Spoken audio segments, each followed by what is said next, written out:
यम नियम आसन प्राणायाम प्रत्याहार धारणा ध्यान समाधयः अष्टौ अंगानि। महर्षि पतंजलि ने योग सूत्रों के अंदर यम नियम आसन प्राणायाम प्रत्याहार धारणा ध्यान और समाधि के रूप में अष्टांग योग का वर्णन किया है।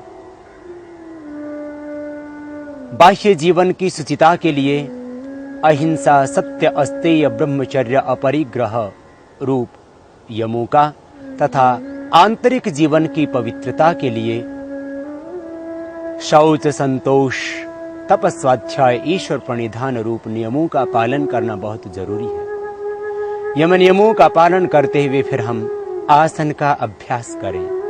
स्थिर सुखम आसनम, सुखासन में बैठ जाएं, सिद्धासन में बैठ जाएं या पद्मासन में बैठ जाएं।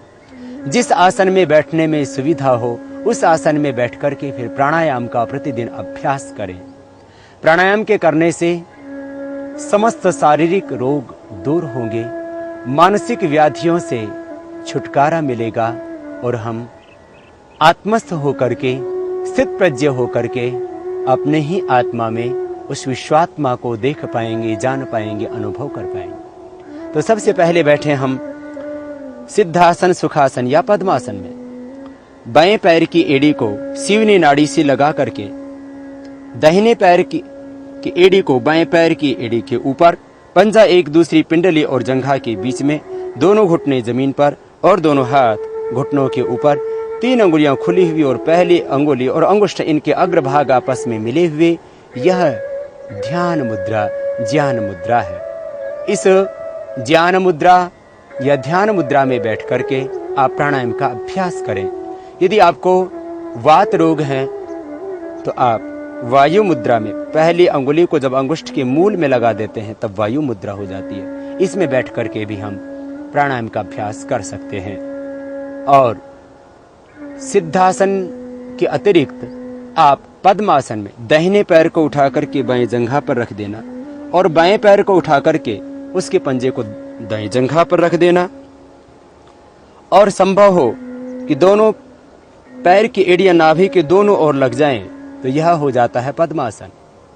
इसमें बैठ करके भी प्राणायाम किया जा सकता है। जो सिद्धासन या पद्मासन में न बैठ सकते हो वे सुखासन में, जिसमें आराम से आप सीधे बैठे हो और मेरुदंड आपका सीधा हो, ऐसे आसन में बैठ करके भी आप प्राणायाम कर सकते हैं। जो व्यक्ति नीचे न बैठ सकते हो वे कुर्सी पर बैठ करके भी प्राणायाम का अभ्यास कर सकते हैं। और अब करते हैं हम प्राणायाम की प्रक्रिया में सबसे पहले भस्त्रिका प्राणायाम। सांसों को भीतर गहरा भरेंगे और बाहर छोड़ेंगे। प्रसन्नता से, आनंद से, शांत चित्त होकर के धैर्य से सांसों को भीतर गहरा भरना, फेफड़ों तक, डायफ्राम तक, पेट में नहीं भरना। पेट में कोई भी ऐसा ऑर्गन नहीं है, कोई भी ऐसी ग्रंथि नहीं है आपके उदर के अंदर जो ऑक्सीजन को अवशोषित करती हो। इसलिए ऑक्सीजन को एब्जॉर्ब करते हैं हमारे फेफड़े, हमारे लंग्स। इसलिए सांसों को भीतर गहरा फेफड़ों में ही भरना, पेट में नहीं। सांसों को गहरा भरेंगे भीतर, पवित्रता, दिव्यता, शक्ति, ऊर्जा, पवित्रता का आधान करते हुए गहरे सांस भीतर भरें और बाहर छोड़ें।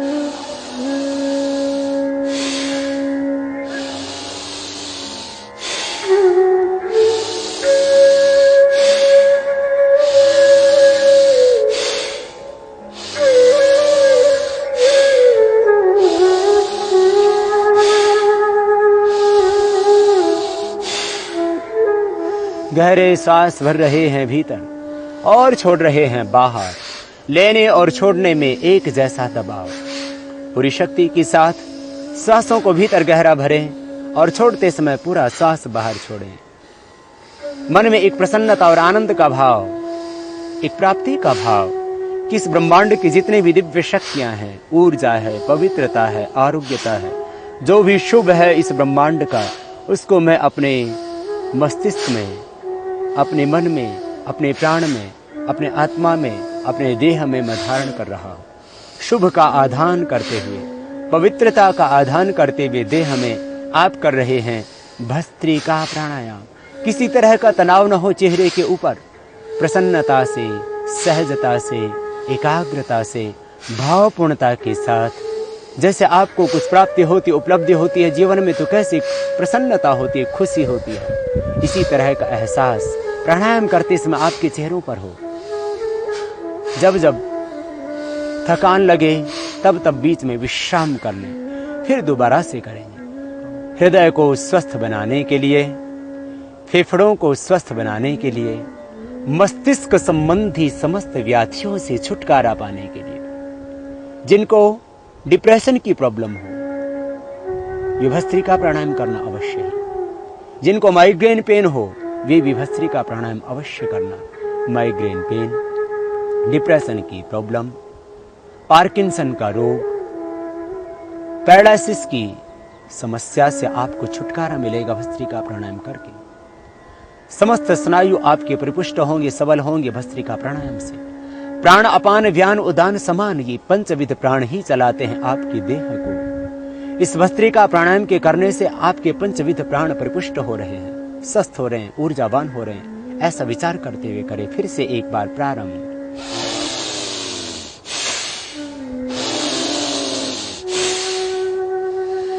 मेरा प्राणमय कोश परिपुष्ट हो रहा है, सबल हो रहा है, ऊर्जावान हो रहा है। प्राण अपान व्यान उदान और समान, ये पंचविध प्राण परिपुष्ट हो रहे हैं, सबल हो रहे हैं। मेरा बॉडी का जो ऑरा सिस्टम है वो स्ट्रांग हो रहा है। मेरा देह है ज्योतिर्मय, तेजोमय, आभामय हो रहा है। अपने आप को दिव्य आभा से, दिव्य ज्योति से, दिव्य प्रकाश से, दिव्य ज्ञान से, दिव्य आलोक से, ईश्वरीय शक्ति से ओतप्रोत अनुभव करते हुए करना इस प्राणायाम को। इस प्राणायाम के करने से व्यक्ति की आभा बढ़ती है। हमारा जो आभा मंडल है उसका विस्तार होता है। जो हमारी इथिकल बॉडी की जो एनर्जी है, जो ऊर्जा है, जो ओरा है, वो इससे स्ट्रांग होती है। भस्त्रिका प्राणायाम से विश्राम, रुक जाएं, पुनः विश्राम करें। इस तरह से दिव्यता, शक्ति, ऊर्जा और पवित्रता का आधान करते हुए प्रतिदिन 2 मिनट ये भस्त्रिका प्राणायाम करना। 2 मिनट अवश्य ही सभी व्यक्तियों को ये भस्त्रिका प्राणायाम करना चाहिए। फिर आप यदि अधिक अभ्यास करना चाहते हैं तो अधिकतम 5 मिनट करें, इससे ज्यादा न करना। इससे अधिक इस प्राणायाम को नहीं करना चाहिए। न्यूनतम 2 मिनट और अधिकतम 5 मिनट इस प्राणायाम को प्रतिदिन करके आप जटिल रोगों से निवृत्ति पाना और सदा स्वस्थ रहने की एक ऊर्जा पाना इस प्राणायाम को करके। क्योंकि प्राणायाम केवल रोगी व्यक्तियों के लिए नहीं, जो व्यक्ति प्राणायाम करते हैं वे जीवन में कभी रोगी होते ही नहीं। इसलिए रोगी और निरोगी सभी को ये भस्त्रिका प्राणायाम 2 मिनट अवश्य ही करना चाहिए। और अब हम करेंगे कपालभाति प्राणायाम। भस्त्रिका में हम श्वासों को भर रहे थे और छोड़ रहे थे। कपालभाति में खाली छोड़ना है श्वासों को बाहर।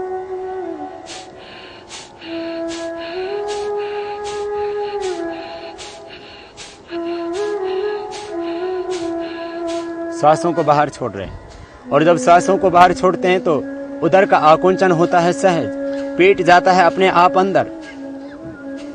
प्रयत्न पूर्वक श्वासों को बाहर छोड़ना, पेट अपने आप जाएगा अंदर। जैसे वॉमिटिंग होता है तो कैसे आपका पेट अंदर खिंच जाता है। जैसे आप नाक साफ करते हैं तो कैसे पेट खिंचता है। सांस को बाहर ही धक्का देना, पूरे प्रयत्न से, पूरी शक्ति से। एक ही विचार, एक ही संकल्प कि मैं श्वास को बस बाहर छोड़ रहा हूं। और जैसे आप श्वास को बाहर छोड़ते हैं तो पेट अपने आप जाता है अंदर। होता है कपालभाति प्राणायाम।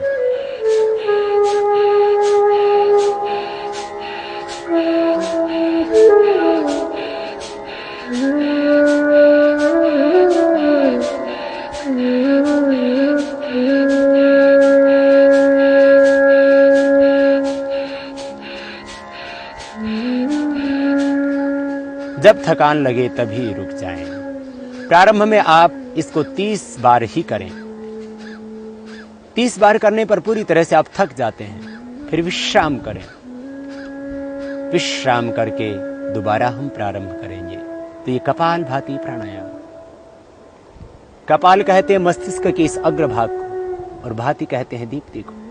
इस प्राणायाम के करने से माथे पर एक ओज, तेज, आभा, कांति, ज्योति, लावण्य आ जाता है। ये कपालभाति प्राणायाम विशेष उपयोगी है चेहरे की आभा बढ़ाने के लिए। जो व्यक्ति कपालभाति प्राणायाम करेंगे उनके कपाल पर, उनके ललाट पर एक आभा होगी, एक ज्योति होगी, एक तेज होगा, एक कांति होगी, एक लावण्य होगा। इसलिए अपने शरीर को सुंदर बनाने के लिए, चेहरे को सुंदर बनाने के लिए आपको किसी कॉस्मेटिक लगाने की आवश्यकता नहीं। आप कीजिए कपालभाति प्राणायाम। चेहरे पर होगी एक आभा, चेहरे पर होगा एक तेज। और कपालभाति प्राणायाम के करने से मूलाधार चक्र जागृत हो जाता है। फिर कुंडलिनी जागरण होता है कपालभाति प्राणायाम के करने से। कपालभाति प्राणायाम करते वक्त मूलाधार चक्र में ध्यान करें तो फिर सहज ही कुंडलिनी शक्ति जागृत हो जाती है। हम ऊर्ध्वरेता बन जाते हैं, शक्तियों का ऊर्ध्व रूपांतरण हो जाता है। फिर से करेंगे प्रारंभ कपालभाति प्राणायाम का।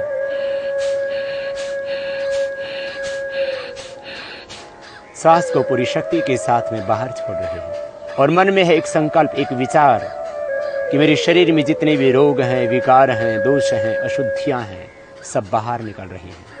शरीर में जब विजातीय तत्व संग्रहित होते हैं तभी रोग पैदा होते हैं। आप कपालभाति प्राणायाम को करते समय मन में विचार करें कि मेरे शरीर में जितने भी टॉक्सिन्स हैं, ऑक्सीडेंट्स हैं, सब बाहर निकल रहे हैं। जब शरीर में टॉक्सिन्स रहेंगे नहीं, शरीर में जब ऑक्सीडेंट्स रहेंगे नहीं, तो व्याधियां कैसे समा सकती हैं देह में। इसलिए विचार करें, शरीर की जितनी भी नेगेटिव एनर्जी है सब बाहर निकल रही है।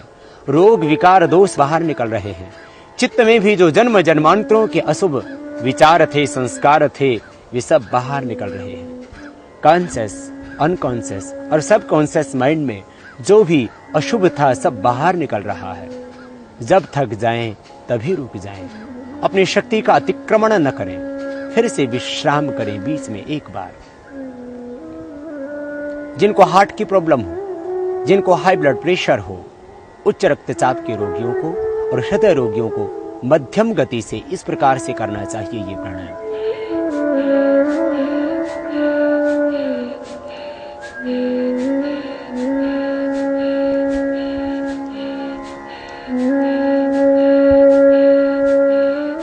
तीव्रता से न करें हृदय रोगी, तीव्रता से न करें उच्च रक्तचाप के रोगी, मध्यम गति से करें। जो कमजोर व्यक्ति उनको भी धीरे धीरे ही ये प्राणायाम करना चाहिए। और जब थक जाएं तभी रुक जाएं। अपने बल का, अपनी शक्ति का अतिक्रमण न करें। यदि मोटापा घटाना है तो इस प्राणायाम को 5 से 10 मिनट कीजिए। धीरे धीरे अभ्यास बढ़ाना। पहले दिन 1 मिनट ही करना, फिर धीरे धीरे 2 मिनट, 3 मिनट, 4 मिनट, 5 मिनट, अधिकतम 10 मिनट करना इस प्राणायाम। न्यूनतम समय है, मिनिमम टाइम है इसका 5 मिनट और मैक्सिमम टाइम है इसका 10 मिनट्स। इसलिए इस प्राणायाम को जो व्यक्ति मोटापा घटाना चाहते हैं, जो व्यक्ति पेट को सदा स्वस्थ रखना चाहते हैं, जो कब्ज से छुटकारा पाना चाहते हैं, जो गैस्ट्रिक और एसिडिटी से छुटकारा पाना चाहते हैं, जो सिरोसिस ऑफ लिवर की प्रॉब्लम से छुटकारा पाना चाहते हैं, जो हेपेटाइटिस बी को मिटाना चाहते हैं, भी इस प्राणायाम को अवश्य ही 5 से 10 मिनट धीरे धीरे बढ़ाना अभ्यास। यह प्राणायाम प्रोस्टेट की प्रॉब्लम को पूरी तरह से मिटा देता है। कपालभाति प्राणायाम के करने से यूट्रस की गांठें भी डिजोल्व हो जाती हैं। बहुत अद्भुत है ये प्राणायाम। इसलिए मैं कहा करता हूं, धरती की संजीवनी है कपालभाति प्राणायाम। जो व्यक्ति स्वस्थ रहना चाहते हो और जो व्यक्ति जटिल रोगों से छुटकारा पाना चाहते हैं, कोई भी रोग हो, धरती का कोई भी रोग ऐसा नहीं है जो कपालभाति से ठीक न होता हो। कपालभाति प्राणायाम को करते समय मूलाधार चक्र में ध्यान करना, तो फिर आप पाएंगे कुंडलिनी जागरण का आनंद। मूलाधार चक्र से एक ज्योति, एक आभा, एक प्रकाश पुंज ऊपर उठता हुआ स्वाधिष्ठान, मणिपुर, हृदय, अनहत, विशुद्धि, आज्ञा चक्र का शोधन करता हुआ सहस्रार चक्र तक पहुंचेगा। वो प्रकाश, वो आवाज, ज्योति ऊपर की ओर बढ़ी थी, वो सहस्रार चक्र तक आएगी। सभी चक्रों का शोधन होगा।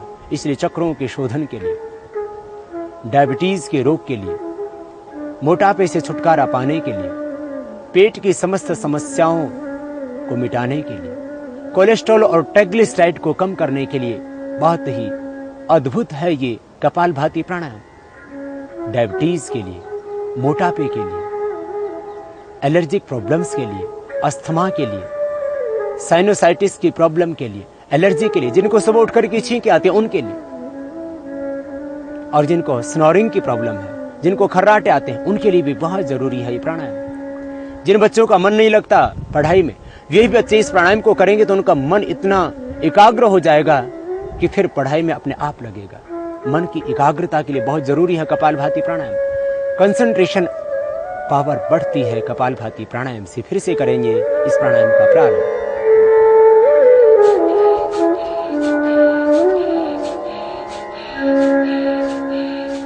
सांसों को बाहर छोड़ रहे हैं, पेट अंदर जा रहा है। सांसों को बाहर छोड़ते हुए करना, यूं नहीं करना, ये गलत हो जाएगा। सांसों को बाहर छोड़ना, तब अपने आप होगा सहज। कंपवात जैसे रोग से भी छुटकारा मिलता है इस प्राणायाम से। समस्त वात व्याधियां परीक्षण होती हैं। वात, पित्त और कफ तीनों दोषों का बैलेंस हो जाता है। समदोषाः समग्नि स समधातु मरक्रियः प्रसन्न आत्मा इंद्रिय मनः स्वस्थित्य विधीयते। पूर्ण स्वस्थता पाते हैं इस कपालभाति प्राणायाम के द्वारा। समदोष हो जाते हैं, समग्नि हो जाती है, धातुएं सम हो जाती हैं, मल का विसर्जन ठीक से होने लगता है, शरीर की सारी क्रियाएं अपने आप व्यवस्थित हो जाती हैं। आपके चेहरे पर एक प्रसन्नता आती है, मन में एक आनंद आता है, उत्साह आता है, जीवन में एक दिव्यता आती है। प्रसन्न आत्मा इंद्रिय मन। इस कपालभाति प्राणायाम के करने से एक प्रसन्नता, एक आनंद आपके जीवन में आएगा। आप पूर्ण स्वस्थता पाएंगे कपालभाति प्राणायाम से। विश्राम पुनः। यह हुआ कपालभाति प्राणायाम। धरती की संजीवनी है कपालभाति प्राणायाम। आतुरों के लिए, रोग से पीड़ित व्यक्तियों के लिए, चाहे किसी को कैंसर है, चाहे किसी को हेपेटाइटिस बी है, चाहे किसी को एड्स की प्रॉब्लम है, सबके लिए जरूरी है ये प्राणायाम। और सब रोगियों के ऊपर, एक एक पर नहीं, लाखों लाखों व्यक्तियों पर प्रयोग करके हमने पाया है कि कपालभाति के बराबर न कोई दूसरी औषध है, न कोई दूसरी योग की विधा है। इसलिए हम कपालभाति प्राणायाम को विशेष रूप से कराते हैं। और योग के मनीषियों ने षट कर्म में भी इसका वर्णन किया।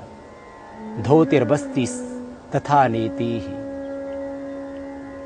त्राटकम नोलिकम तथा कपालभातिश्च एतानि षट कर्माणि प्रचक्षते। यह है कपालभाति।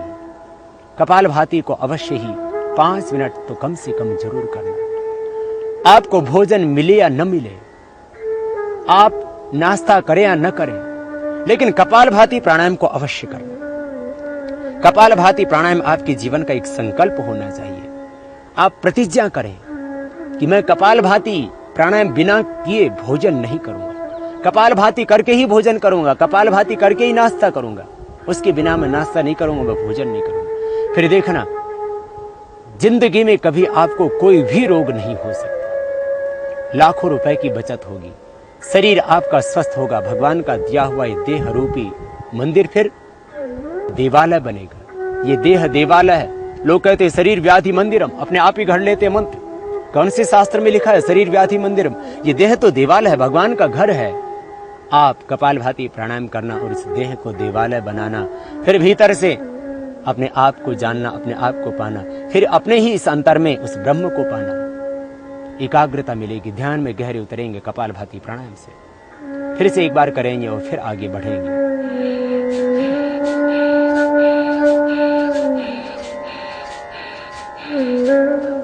सहजता से करते हैं, सांस बाहर छोड़ रहे हैं। माताओं को यूट्रस की कोई भी प्रॉब्लम है, इससे मिटेगी। ट्यूब्स बंद हैं तो खुल जाएंगे इससे। यूट्रस के अंदर गांठें हो गई तो इससे अपने आप डिजोल्व हो जाएंगी। मैंने देखा है कैंसर तक की गांठें इससे पिघलती है। एक भाई को कैंसर की गांठें होगी गले में, 10 दिन प्राणायाम किया, गांठें 1/4 रह गई। बहुत अद्भुत है ये प्राणायाम। बस एक ही विचार कि शरीर के टॉक्सिन्स, ऑक्सीडेंट्स, रोग, विकार, दोष, अशुद्धियां सब बाहर निकल रही हैं। जब सारे दोष, सारी अशुद्धियां, सारे विकार जब बाहर निकल गए तो फिर आप रह जाते हैं केवल पवित्र, शुद्ध, बुद्ध, निर्मल, चैतन्य, आनंदमय भाव में आप अवस्थित हो जाते हैं। यह हुआ कपालभाति प्राणायाम। और अब करेंगे बाह्य प्राणायाम। कपालभाति प्राणायाम के बाद में 3 बार बाह्य प्राणायाम करना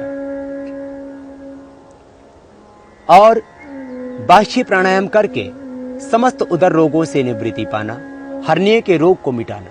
हर्निया पूरी तरह से मिट जाता है बाह्य प्राणायाम के करने से। धातु संबंधी व्याधियां मिट जाती हैं।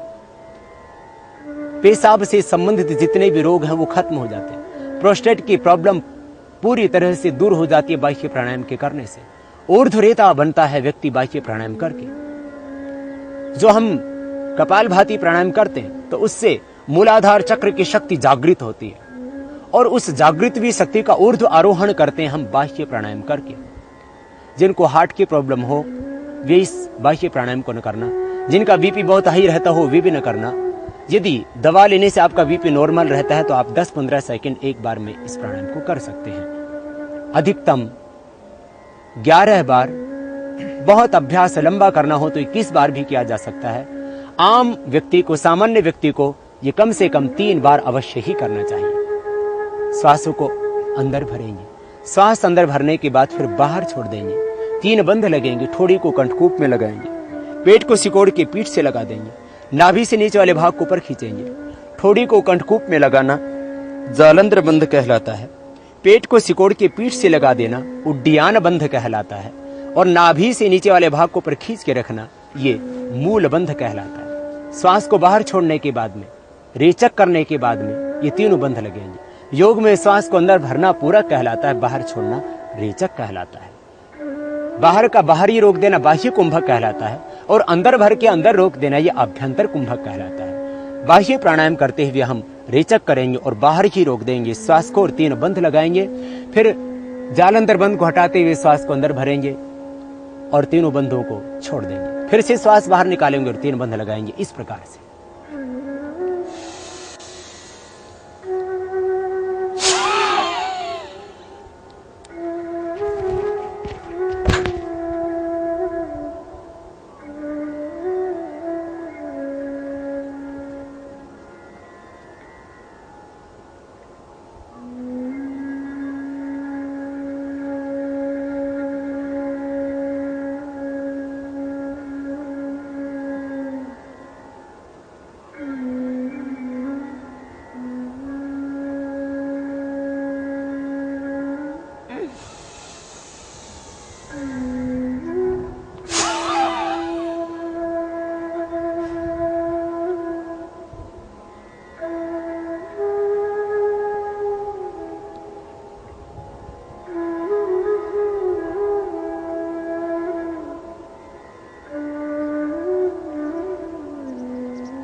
इस तरह से बाह्य प्राणायाम को कम से कम 3 बार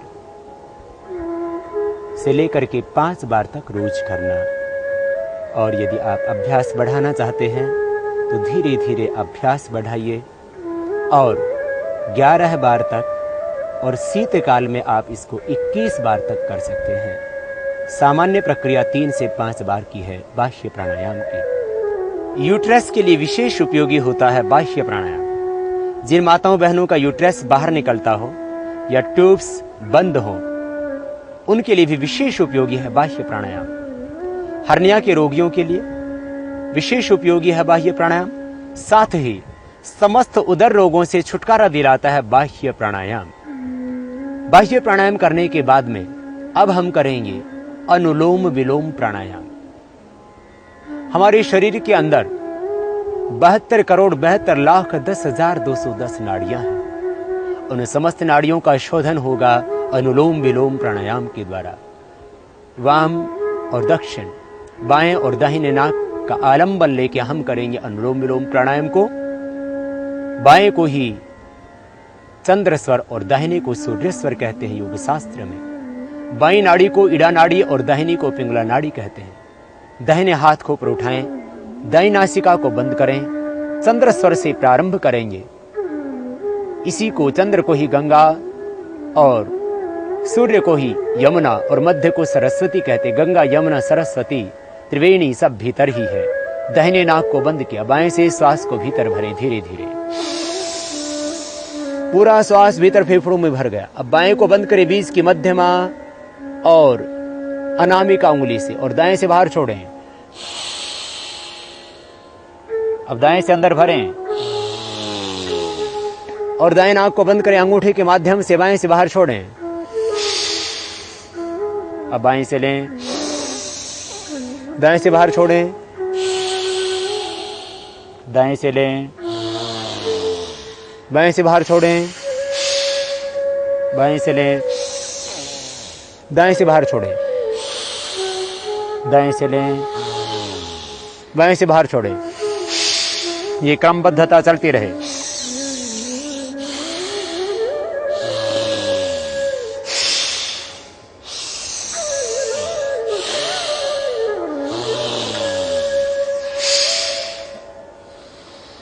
फेफड़ों में ही पूरा श्वास अंदर भरे, भरते रहें गहरा श्वास भीतर। पेट में न भरे, फेफड़े फोड़ने चाहिए, क्योंकि कोई भी ऐसा ऑर्गन आपके पेट में नहीं है जो ऑक्सीजन को एब्जॉर्ब करता हो।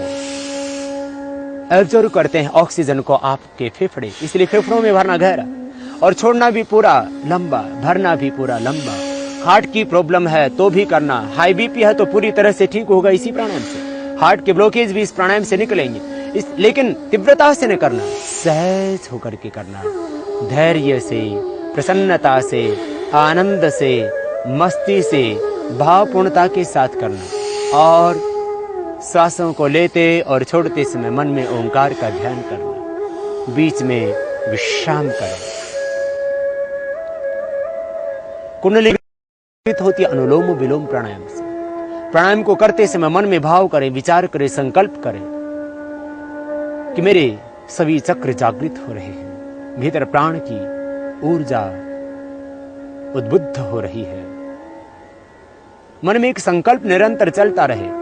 मन, प्राण, आत्मा सब कुछ ज्योतिर्मय तेजोमय हिरण्यमय हो रहा है। अष्टचक्रा नवद्वारा देवानां परयुध्या तस्याम हिरण्यः कोशः स्वर्गो ज्योतिषाप्रिता। भगवान अथर्ववेद में कह रहे हैं, ये देह अष्टचक्रों 9 द्वारों से युक्त देवों की नगरी पूरी अयोध्या है। इसी के अंदर एक अमृत से भरा हुआ अथाह भंडार है। आओ हम पाएं उस अमृत के खजाने को अनुलोम विलोम प्राणायाम करते वक्त। फिर से लगाएं दाहिनी नासिका के ऊपर दाएं हाथ के अंगूठे को और बाएं से श्वास को भीतर भरें और बाएं को बंद करके फिर दाएं से बाहर छोड़ दें। फिर दाएं से भरें, बाएं से बाहर छोड़ दें।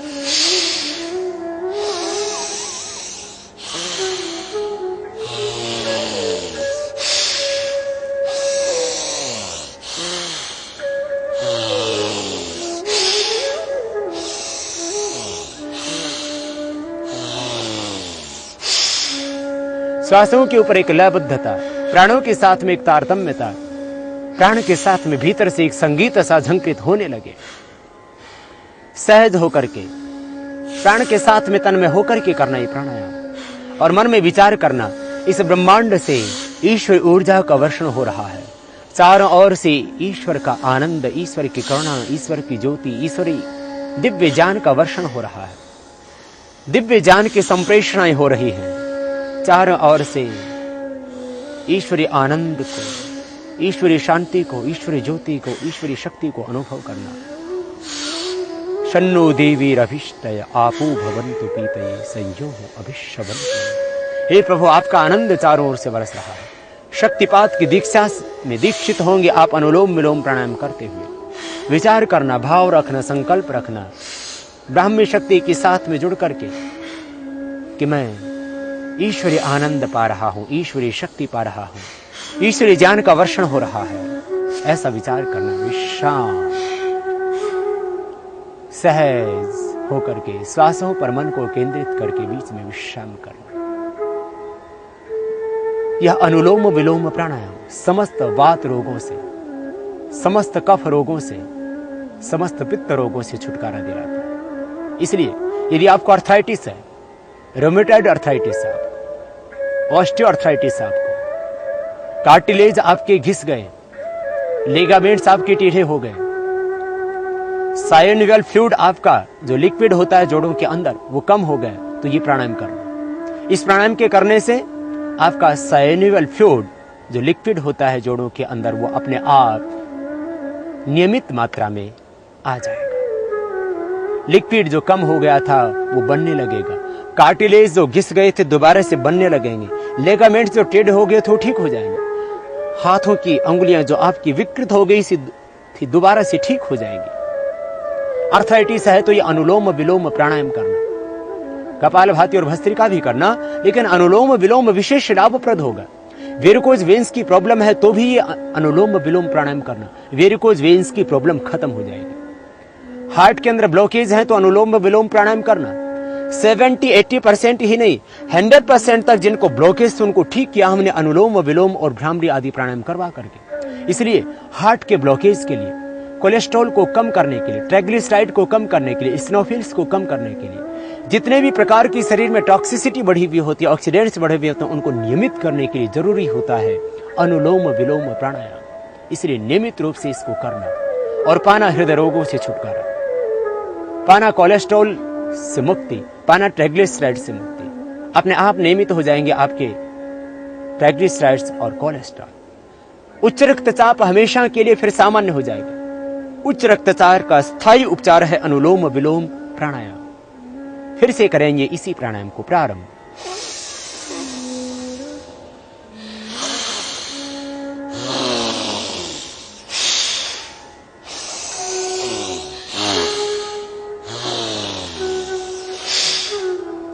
बाएं से लेना निरंतर, दाएं से छोड़ना, फिर दाएं से लेना और बाएं से छोड़ना। निरंतर एक क्रम जारी रखना, सहजता से, प्रसन्नता से, एक दूसरे की विरुद्ध नासिका से, एक दूसरे के एंटीनोस्टल से, इस तरह से करना ये प्राणायाम अनुलोम विलोम। और पाना फिर समस्त रोगों से छुटकारा। स्नायु तंत्र परिपुष्ट होगा, स्वस्थ होगा। पार्किंसन का रोग मिटेगा इस अनुलोम विलोम प्राणायाम से। और कंपवात से हमेशा के लिए छुटकारा मिलेगा। डिप्रेशन मिटेगा। डिप्रेशन का एकमात्र यदि कोई समाधान है तो वह है प्राणायाम। अनुलोम विलोम प्राणायाम कीजिए, डिप्रेशन से छुटकारा मिलेगा। माइग्रेन पेन आपका सदा के लिए ठीक हो जाएगा। मस्तिष्क के स्नायु के अंदर आए हुए ब्लॉकेज दूर हो जाएंगे। इसलिए मैं कहता हूं इससे पैरालिसिस ठीक होता है, कंपवात ठीक होता है। मस्तिष्क संबंधी जितने भी व्याधियां हैं, हृदय संबंधी जितने भी व्याधियां हैं, अस्थमा की प्रॉब्लम, साइनसाइटिस, एलर्जिक प्रॉब्लम, छींके आना, स्नोरिंग की प्रॉब्लम, सबसे छुटकारा मिलेगा अनुलोम विलोम प्राणायाम से। बीच में विश्राम करते रहे और विश्राम करके श्वासों पर ध्यान दें। हर एक श्वास के साथ में ओंकार का ध्यान करते हुए अनुलोम विलोम, तो ध्यानात्मक दृष्टि से भी विशेष उपयोगी होगा अनुलोम विलोम प्राणायाम। ओम ओम का जप, ओम का ध्यान सांसों के साथ हो।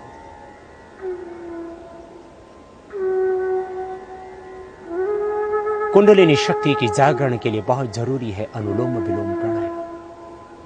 अनुलोम विलोम प्राणायाम के करने से मूलाधार चक्र में सन्निहित दिव्य शक्ति का ऊर्ध्व रूपांतरण हो जाता है। मूलाधार चक्र की शक्ति का ऊर्ध्व रूपांतरण ही है कुंडलिनी जागरण। इसी को योग शास्त्र में ऊर्ध्व रेता होना कहा जाता है। वेदों में स्वयं परमात्मा कहते हैं तुम ऊर्ध्वरेता बनो, प्राणायाम करके मृत्यु पर विजय पाओ। प्राण अपानो मृत्युर्मापातम। आओ हम प्राण के ऊपर संयम करके मृत्यु पर भी विजय पाना सीखें। निर्विचार वैशारद्य अध्यात्म प्रसाद महर्षि पतंजलि कहते हैं अनुलोम विलोम प्राणायाम करते हुए आप निर्विचार स्थिति में पहुंच जाते हो, और निर्विचार स्थिति में पहुंच करके भगवान की करुणा, भगवान का आनंद, भगवान का दिव्य ज्ञान आपको मिलता है। ईश्वरी करुणा बरसती है, फिर ईश्वरी शक्ति बरसती है। इसी को शक्तिपात कहते हैं। कुंडलिनी जागरण और शक्तिपात के लिए इसलिए जरूरी है कम से कम 10 मिनट ये प्राणायाम प्रतिदिन करना। और महर्षि पतंजलि इससे आगे कहते हैं कि जब तुम निर्विचार स्थिति में पहुंच करके प्रज्ञा प्रसाद पाते हो तो फिर क्या होता है, ऋतंभरा तत्र प्रज्ञा, वह ऋतंभरा प्रज्ञा मिल जाती है। जीवन का सत्य बोध होता है, जीवन का सारा असत, जीवन का सारा तमस मिट जाता है, अंतस पवित्र हो जाता है। भीतर के सारे दोष, जन्म जन्मांतरों के जो छाए हुए चित्त के अंदर अविद्या के संस्कार सब मिट जाते हैं, और हम पाते हैं अपने सत्य स्वरूप को, और पाते हैं अपने ही भीतर उस विराट ब्रह्म को। फिर से करेंगे एक बार इसी प्राणायाम को और फिर देंगे विराम।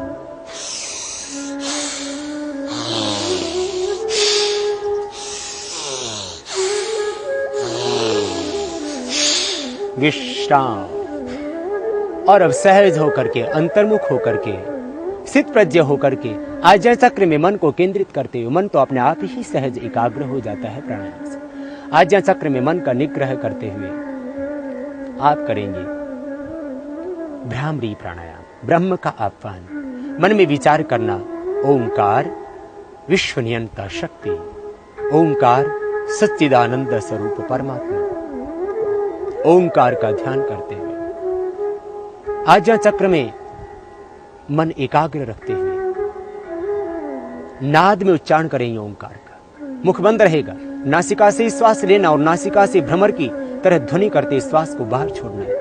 कान बंद होंगे अंगूठों के माध्यम से, कान के ऊपर जो भाग ऊपर उठा हुआ है उस ढक्कन से भाग को अंदर दबाएंगे, बंद कर देंगे, और पहली उंगली रखेंगे माथे पर, शेष 3 उंगलियां मिली हुई, और नासिका के और आंख के मूल में यहां पर पहली उंगली को लगा देंगे। बीच वाली उंगली जो है उसको इस तरह से लगाएं। 3 उंगलियां मिली हुई, इनमें से जो पहली उंगली है उसको आंख और नाक का यहां पर जो मूल भाग है यहां पर हल्का सा लगा करके दबाइए, और आज्ञा चक्र में मन को रखेंगे केंद्र। तो आज्ञा चक्र में एक आभा, एक ज्योति पुंज, एक प्रकाश पुंज स्वतः आपको दिखाई देगा, और उस दिव्य आभा में, उस प्रकाश पुंज में, उस दिव्य आलोक में, उस दिव्य ज्योति में आप समाहित से हो जाएंगे। ओंकार आनंदमय, ज्योतिर्मय, तेजोमय, शांतिमय। उस भगवान का आनंद, उस भगवान की करुणा, उस भगवान का दिव्य ज्ञान मुझ पर बरस रहा है चारों ओर से। आनंद स्रोत बह रहा है। परम पिता परमेश्वर के अंदर समाहित होकर के करें। ओंकार उस ब्रह्म का सर्वोपरि नाम है। हिमालय के अंदर स्थित उच्च पर्वत कैलाश पर भी स्वयं परमात्मा ने अपना नाम लिखा, ओम इति एकाक्षरम ब्रह्म। ओम ये एकाक्षर ब्रह्म है, गीता में स्वयं भगवान श्री कृष्ण कहते हैं। और सब ऋषिमुनियों ने इसी ओंकार के जप के द्वारा ब्रह्म तत्व को पाया। इसी ओंकार के जप के द्वारा उन्होंने मोक्ष को पाया। आइए हम भी ओंकार का नाद करेंगे, भ्रामरी प्राणायाम करेंगे। दोनों हाथ के अंगूठे कानों पर लगाएं, श्वास को पूरा अंदर भरें।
यह भ्रामरी प्राणायाम तनाव से मुक्ति पाने के लिए, हर तरफ व्यक्ति को तनाव है, चिंता है, भय है, आशंकाएं हैं, अविश्वास है। तनाव 3 ही कारणों से मुख्य रूप से होता है। व्यक्ति को अपने शरीर की व्याधियों से तनाव हो जाता है, स्वयं के कारण से तनाव, अथवा अपने संबंधियों के कारण से तनाव, या अपने व्यापार से तनाव। किसी भी तरह का तनाव है, आप ओंकार का नाद में इस तरह से भ्रमर की तरह ध्वनि करते हुए भ्रामरी प्राणायाम कीजिए, तनाव से पूरी मुक्ति मिलेगी आपको। फिर आपको हाइपरटेंशन भी नहीं होगा। उच्च रक्तचाप के रोग को यदि आप स्थायी रूप से ठीक करना चाहते हो तो भ्रामरी प्राणायाम करना, और यदि आप चाहते हो हृदय रोगों से बचना तो भी भ्रामरी प्राणायाम करना। उच्च रक्तचाप के लिए, हृदय रोग के लिए, हार्ट के अंदर आए हुए ब्लॉकेज को दूर करने के लिए बहुत ही उपयोगी है यह भ्रामरी प्राणायाम। समस्त प्रकार के जो तनाव हैं उनसे छुटकारा दिलाता है आपको भ्रामरी प्राणायाम। प्रातः उठकर के करना, सायंकाल सोते वक्त भी इसको करना। हर एक व्यक्ति के लिए बहुत जरूरी है भ्रामरी प्राणायाम का करना। समस्त प्रकार के तनावों से मुक्ति मिलेगी, हृदय रोग से मुक्ति मिलेगी, और जो भी आपके भीतर नेगेटिव एनर्जी हो इससे पूरी तरह से खत्म हो जाएगी। ओंकार ध्वनि के अंदर जो दिव्य स्पंदन होते हैं उससे आपका मन, प्राण, आत्मा सब कुछ आह्लादित होगा, दिव्य होगा, दिव्य रूपांतरण होगा आपके तन का, मन का, विचार का, भावों का, चित्त का। आप प्रतिदिन भ्रामरी प्राणायाम करके पॉजिटिव एनर्जी पाना, सकारात्मक ऊर्जा पाना, ब्रह्मानंद पाना। भ्रामरी प्राणायाम करने से व्यक्ति के ऊपर शक्तिपात होता है, इसलिए शक्तिपात की दीक्षा से दीक्षित होना चाहते हैं तो भी भ्रामरी प्राणायाम करना। भ्रामरी प्राणायाम के करने से आपको मिलेगा ब्रह्मानंद। जैसे आज हम यहाँ पर गंगा नदी के पवित्र तट पर बैठ करके भ्रामरी प्राणायाम कर रहे हैं, इसी तरह से महर्षि स्वामी दयानंद जी महाराज 18 घंटे बैठ करके ओंकार की उपासना किया करते थे, उद्गीत की उपासना किया करते थे। गौतम, कपिल, कणाद, जैमिनी, विश्वामित्र आदि ऋषि भी इसी तरह से ओंकार के जप के द्वारा ब्रह्म आराधना किया करते थे। भगवान शिव और भगवान श्री कृष्ण और राम ने भी ओंकार के ही जप के द्वारा उस विराट ब्रह्म के स्वरूप को अपने अंतर में धारण कर अवतारी पुरुष की कोटि को प्राप्त किया था। हम भी समस्त दैहिक और मानसिक रोगों से छुटकारा पाने के लिए इस प्राणायाम को प्रतिदिन किया करें। पैरालिसिस के लिए, माइग्रेन पेन के लिए और डिप्रेशन के लिए भी बहुत जरूरी है ये भ्रामरी प्राणायाम। आत्मविश्वास कमजोर पड़ गया, कंसंट्रेशन नहीं हो पाता किसी भी विषय में, आप करना भ्रामरी प्राणायाम।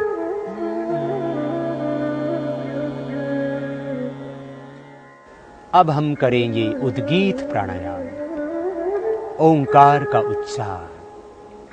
आज्ञा चक्र में ही मन की एकाग्रता बनी रहे। भ्रामरी प्राणायाम के करने से जो एक दिव्य आभा, एक ज्योति पुंज, एक प्रकाश पुंज, एक दिव्य आलोक उत्पन्न हुआ था आज्ञा चक्र में, वहीं पर आज्ञा चक्र में ही मन का निग्रह करते हुए जो ईड़ा पिंगला और सुषुम्ना का संगम है, गंगा यमुना सरस्वती का जो संगम है, त्रिवेणी संगम, इस आज्ञा चक्र में मन का निग्रह रखते हुए ओंकार का उच्चारण करेंगे उद्गीत के रूप में, और आह्वान करेंगे उस विश्व नियंता ब्रह्म का। हम उस अमृत के पुत्र हैं, वयम पुत्रम अदितिर्यो विधर्ता, ममेव अंशो जीवलोके जीवभूतः सनातन। ईश्वर अंश जीव अविनाश। आओ उस ब्रह्म के अंश अपने आप को अनुभव करते हुए उस महान पिता के पुत्र होने का गौरव और स्वाभिमान आनंद अपने हृदय में रखते हुए ओंकार के साथ में तन्मय हो जाए, भावपूर्णता के साथ में। भीतर एक श्रद्धा, एक तड़फ, एक लगन, एक समर्पण गहरा, एक विरह का भाव कि हे प्रभु भोगों की अग्नि में तपते हुए न जाने कितने जन्म कितने जीवन बीत चुके। अब प्रभु मुझे योगाग्नि में तपाओ, अब प्रभु अपने शरण में ले लो, अब मुझे और दुखी न करो प्रभु, अब तो मोक्ष दे दो, अब तो अपना आनंद दे दो, अब तो अपने अमृतमयी गोद में प्रभु मुझे अवस्थित कर लो। अपने आप को ब्रह्मानंद में अनुभव करते हुए, ये मानते हुए कि मैं उस परमात्मा के आनंदमयी गोद में बैठा हूँ, चारों ओर से ब्रह्म से पूरित हूँ। ब्रह्म इदम अमृतम पुरस्तात्, ब्रह्म पश्चात ब्रह्म दक्षिणतश्च उत्तरेण, अधश्च ऊर्ध्वं च प्रसृतम ब्रह्म इदम विश्वम इदम वरिष्ठम्। आओ उस ब्रह्म के साथ में तदाकार होकर के बाहर भीतर दाएं बाएं ऊपर नीचे उसी ब्रह्म की शक्ति और सत्ता का अनुभव करते हुए ओंकार का जाप करें, सांस को गहरा भरते हुए और पाएं समस्त दैहिक और मानसिक रोगों से छुटकारा, और जोड़ें अपनी चेतना को वैश्विक चेतना से, आत्मा को विश्वात्मा से, अपने आप को जाने और अपने ही भीतर विद्यमान उस ब्रह्म को पहचाने। आत्म साक्षात्कार और प्रभु साक्षात्कार की राह है यह ओंकार का जप। सांस को भीतर गहरा भरेंगे और फिर ओंकार का उच्चारण करेंगे उद्गीत के रूप में। 3 मात्राएं होंगी ओंकार की और अर्ध मात्रा होगी मकार की।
भावपूर्णता के साथ ओंकार का उच्चारण होता रहे। जब इस सृष्टि में कुछ भी नहीं था, शून्य था, तमः आसी तमसा गूढ़मग्रे प्रकेतम सलिलम सर्वमा इदम। जब कुछ भी नहीं था ब्रह्मांड में, उस समय भी केवल एक ओंकार था। जब सब कुछ प्रलय हो जाता है, कुछ भी शेष नहीं रहता ब्रह्मांड में, उस समय भी केवल एक ओंकार ही शेष रहता है। इसलिए सारा ब्रह्मांड ओंकार में है, ये पिंड भी ओंकार में है। आप अपने देह को देखेंगे ऊपर से, इन भ्रुवों की आकृति ओंकारमयी है, नासिकाओं की आकृति ओंकारमयी है, होठों की आकृति भी ओंकारमयी है, ठोड़ी की आकृति भी आप बच्चे की भी देखेंगे तो ओंकारमयी मिलेगी, कानों की आकृति भी ओंकारमयी है, हमारी छाती की आकृति भी ओंकारमयी है, पसलियों की आकृति भी ओंकारमयी है, गले की आकृति भी ओंकारमयी है। ऊपर से देखें देह को, नीचे से देखें देह को, ये सारा पिंड और ये समस्त ब्रह्मांड सब ओंकार में है। इसलिए चारों ओर स्वयं को ओंकार से ओतप्रोत जानना। मैं जहां भी हूं परमात्मा में हूं, ओंकार में हूं। मेरे दाएं बाएं ऊपर नीचे बाहर भीतर सब जगह, दाएं बाएं ऊपर नीचे बाहर भीतर एक ही ओंकार है, एक ही ब्रह्म है, एक ही परमेश्वर। चारों ओर उस ब्राह्मी सत्ता के साथ में ओतप्रोत होकर के ओंकार का जप करना, और तब तक करना जब तक कि थक न जाओ, और ओंकार का जप करते करते ओंकार मय न हो जाओ। उपासना का यही अर्थ है। भगवान का स्तवन करने से भगवान से प्रीति, प्रार्थना से अहंकार की समाप्ति, अहंकार का विसर्जन, और उपासना से ब्रह्म के साथ में तादात्म्य भाव। यथा नद्यः संदमानाः समुद्रे अस्तं गच्छन्ति नाम रूपे विहाय, तथा विद्वान् नाम रूपाद् मुक्तः परात् परं पुरुषमुपैति दिव्यम्। जैसे सारी की सारी नदियां गंगा यमुना सरस्वती बहती हुई समुद्र में जाकर के अपना नाम और अस्तित्व समाप्त कर देती हैं, सागर रूप हो जाते हैं। आओ हम भी उस ब्रह्म की ओर बहें। बहुत जन्मों तक बह करके देखा दुनिया में, बहुत जन्मों तक तप करके देखा भोगों की अग्नि में, मिला रोग, मिली अशांति, मिले दुख। आओ अब योगाग्नि में तपे और बहे ब्रह्म की ओर। दुनिया के बहाव में भये तो मिली अशांति। आओ अब इन नदियों की भांति सिंधु की ओर बहे, अपने आत्मा को विश्वात्मा की ओर बहा दें और परात् परम पुरुषम उपैति दिव्यम, उस दिव्य पुरुष से, उस ब्रह्म पुरुष से जुड़ जाए। इस तरह से आनंद पाएं, ब्रह्मानंद पाएं। चारों ओर से एक गहरा समर्पण। मैं जहां भी हूं ब्रह्म में हूं, मैं जो भी हूं ईश्वर की कृपा से हूं। मैंने जो पाया तन मन धन रूप यौवन, ये जन्म और जीवन सब कुछ ब्रह्म का है। एक गहरा समर्पण। और इस तरह से उस ब्राह्मी चेतना के साथ में तदाकार होकर के, उस ब्रह्म के साथ में तन्मय होकर के ओंकार का जाप करना, ओंकार का उच्चारण करना। साक्ष्य भाव से सांसों को देखना। मंद मंद सांस जो जा रहे हैं बाहर से भीतर, गहरा अनुभव करना सांसों। और जो प्रश्वास अंदर से बाहर निकल रहे हैं उनको भी सूक्ष्म रूप से अनुभव करना। प्राण के साथ प्रणव की आराधना करते हुए, प्रणव की उपासना करते हुए, प्राणों के साथ मन का निग्रह करते हुए जब हम प्रणव का ध्यान करेंगे तब समाधिस्थ होंगे। योग का रहस्य यही है। प्राणायाम के करने से हमारा मन जहां एकाग्र हो जाता है, हम मन के दासत्व से मुक्ति पाते हैं, मन के विजेता बन जाते हैं। वही ओंकार के ध्यान से फिर सारी मानसिक भावों से ऊपर उठ करके आत्मिक भाव में अवस्थित हो जाते हैं और आत्मा ब्रह्म में अवस्थित हो जाता है। योग की सहज सी परिभाषा और योग की सहज सी अनुभूति आप कर रहे हैं। प्राणायाम किया तो इंद्रियों का निग्रह हो गया स्वतः मन में। इंद्रियां जब अपने विषयों से अवरुद्ध होकर के मन में अवस्थित हो जाएं तो यह हुआ प्रत्याहार। हमने सहज अनुभव किया इसका। इंद्रियां अवरुद्ध हो गई थी मन में, और मन का जब निग्रह हो जाता है प्राण के साथ तब हो जाती है धारणा, और प्राण का निग्रह हो जाता है जब आत्मा के साथ तब हो जाता है ध्यान, और आत्मा का जब लय हो जाता है विश्वात्मा में तब होती है समाधि की स्थिति। इंद्रियों का मन में लय होना प्रत्याहार, मन का प्राण के साथ में लय होना धारणा, और प्राण का आत्मा में लय होना ध्यान, और आत्मा का विश्वात्मा में लय होना ये समाधि तक की सहज यात्रा हम करते हैं प्राणायाम के द्वारा। इसलिए प्राणायाम से जहां हमें शारीरिक रोगों से, मानसिक संतापों से मुक्ति मिलती है, वहीं पर हमें आत्मानंद मिलता है। हम समाधि तक की यात्रा करते हैं प्राणायाम के द्वारा। ततः क्षयति प्रकाश आवरणम, मन के ऊपर आया हुआ असत अविद्या तमस का आवरण हट जाता है प्राणायाम से, ऐसा महर्षि पतंजलि कहते हैं। और जब भीतर का सारा समस्त आवरण हट जाता है तब हम जुड़ जाते हैं ब्रह्म के साथ, तब हम जुड़ जाते हैं अनंत के साथ, विश्वात्मा के साथ, वैश्विक चेतना के साथ। तब आत्मा उस ब्रह्म के साथ में एकाकार हो जाता है। यो सौ आदित्य पुरुषः सोहमस्मि। आओ उस ब्रह्म के साथ में प्रतिदिन तादात्म्य भाव से जुड़ने के लिए, तदाकार वृत्ति होने के लिए, तद्रूप होने के लिए, तन्मय होने के लिए प्रतिदिन इस तरह से प्राणों के साथ प्रणव का ध्यान करें। जब भी अकेले में हो तब प्राण के साथ प्रणव का ध्यान करें। जब भी सोए तब शयन करते समय भी प्राणों के साथ प्रणव का ध्यान करें। निद्रा भी फिर योग निद्रा हो जाए। जब भी आप कहीं शांत एकांत स्थान में बैठे हो तब भी प्राणों के साथ प्रणव का ध्यान करना। जीवन फिर दिव्य होगा, आप जीवन मुक्त होकर के जीवन जिएंगे। थायराइड की समस्या और उसके लिए उपचार, योग में क्या साधन हैं जिनके द्वारा आप थायराइड की समस्या का कोई स्थायी समाधान ढूंढ सकते हैं। क्योंकि जो आज मॉडर्न मेडिकल साइंस में थायराइड के लिए अल्ट्रोक्सिन आदि दवाएं ली जाती हैं, उनको जिंदगी भर लेने के बावजूद भी व्यक्ति स्वस्थ नहीं हो पाता।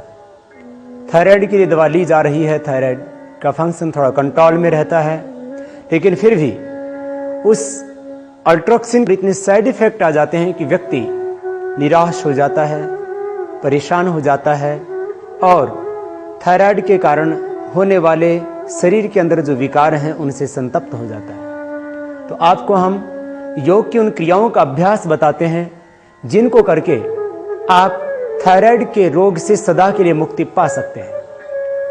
तो चलिए आज चर्चा करते हैं इस थायराइड के संबंध में। आपको थायराइड की प्रॉब्लम है तो उसके लिए सबसे पहले आप अपने आहार को थोड़ा नियंत्रित करें, खट्टी चीज़ों को खाना बंद करें, तली हुई चीज़ें भी बंद कर दें और फिर करें आप उज्जाई प्राणायाम। उज्जाई प्राणायाम के लिए सीधे बैठ जाएं, श्वास को अंदर भरेंगे, गले का आकुंचन करते हुए, गले को सिकोड़ते हुए। जैसे आप मुट्ठी को बंद करते हैं तो आपका पूरा कंसंट्रेशन मुट्ठी पर होता है।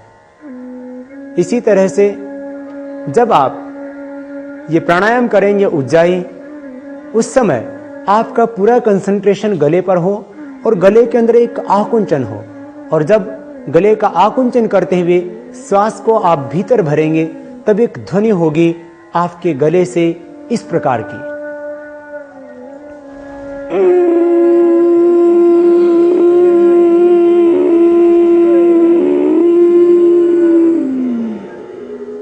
और पूरा श्वास अंदर भरने की बाद थोड़ी देर जालंधर बंध लगा करके श्वास को अंदर ही रोकें। अभ्यंतर प्राणायाम।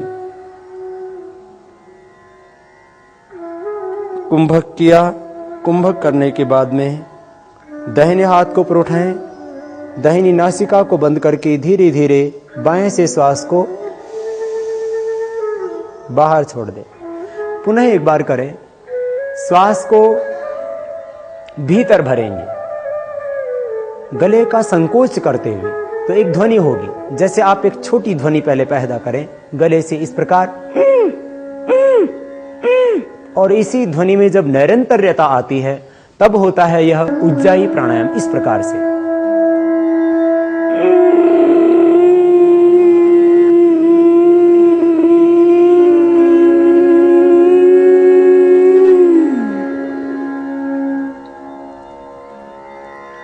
पूरा श्वास जब अंदर भर जाता है तब कुंभक करते हैं जालंधर बंध लगा करके, और यथाशक्ति रोकने के उपरांत फिर दाहिनी नासिका को बंद करके बाएं से श्वास को धीरे धीरे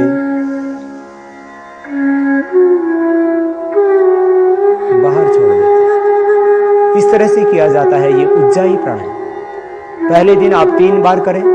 प्रारंभ में जब आप करेंगे तो गले में थोड़ी खांसी सी होगी। धीरे धीरे जैसे जैसे अभ्यास बढ़ेगा तो आप निर्विघ्नता के साथ कर सकेंगे ये उज्जाई प्राणायाम। 3 बार से लेकर के फिर अभ्यास बढ़ाएं, इसको 11 बार तक करें। वे व्यक्ति जिनको थायराइड की प्रॉब्लम है, इस प्राणायाम के करने से थायराइड की प्रॉब्लम से आपको छुटकारा मिलेगा। साथ ही जिनको रात को खर्राटे आते हैं, बहुत से ऐसे व्यक्ति हैं जो खुद तो चैन से सोते हैं लेकिन पड़ोसी की नींद हराम रखते हैं, उनको भी पूरा लाभ मिलेगा इस उज्जाई प्राणायाम के करने से। उज्जाई प्राणायाम के करने से स्नोरिंग की प्रॉब्लम, खर्राटे की समस्या पूरी तरह से खत्म हो जाती है और गले से संबंधित अन्य व्याधियां, कफ और एलर्जिक प्रॉब्लम भी दूर होती है। अस्थमा में भी लाभ करता है उज्जाई प्राणायाम और हृदय रोगों के लिए भी लाभप्रद है उज्जाई प्राणायाम। फिर से एक बार देखें, श्वास अंदर भरेंगे, गले से एक आवाज होगी, एक साउंड होगी, एक ध्वनि होगी, इस तरह से।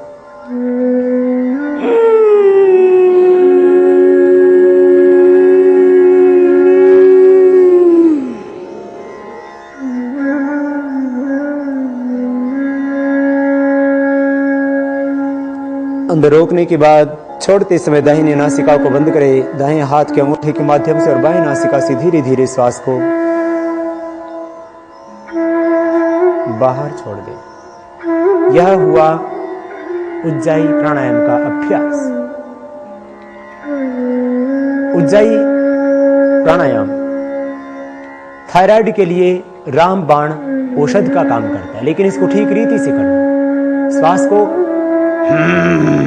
बाहर निकालते समय जो साउंड होता है, जो ध्वनि होती है, वो ठीक नहीं। श्वास को भीतर भरते समय ध्वनि होगी। यह सम्यक विधि है इस उज्जाई प्राणायाम की।